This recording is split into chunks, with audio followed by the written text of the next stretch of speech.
Mr. Hestrin, do you believe the DA should be concerned with the availability of courts to try civil cases? Yes, I do. I think that people in Riverside County have a right to have their civil cases heard in a timely manner. And I think that the notion of trying a criminal case in the civil courtroom is only on rare occasions and an emergency situation.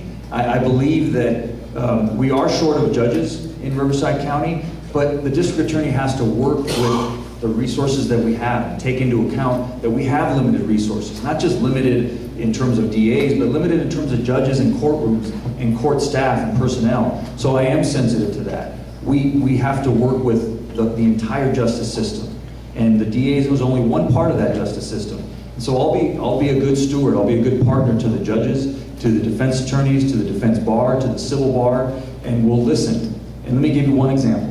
If one of my policies is having an unintended effect on civil cases, and someone came to me and said, Mr. Hestrin, this is what's happening, I would listen, I'd be all ears, and I would want to come up with solutions to that problem. Thank you. Mr. Zellerbach? Well, that's interesting, because when we had the problem, the civil departments were shut down 4, 5, 6 years ago because of the policies and practices of my predecessor, which he supported and endorsed. He was the president of the DA's Association at that point in time. As a president of the DA's Association, if you firmly believe that, why don't you speak up? Why don't you say something about it at that point in time? Nothing was said. Matter of fact, he supported the practices and policies, and when I ran against Mr. Pacheco back in 2010, he supported Mr. Pacheco, not me. Part of my policy was I wanted to open up the civil courts. I understood the significance of that. Mr. Pacheco wanted to shut down our juvenile courts and probate courts and family law courts as well. That case went all the way to the California Supreme Court. He supported that as well. Mr. Hestrin? Yeah, Mr. Zellerbach, Rod Pacheco's not running for district attorney. He's not running this time, okay?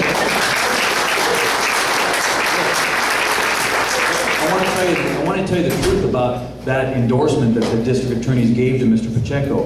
Mr. Pacheco came and asked us to speak, and we asked Mr. Zellerbach to come speak to us, and he refused to declare his candidacy. He refused. He said, I can't declare my candidacy because of rules. And so, you know, we got right up to the day, and he wouldn't declare, and so the DAs chose to support Mr. Pacheco. Do you have any question?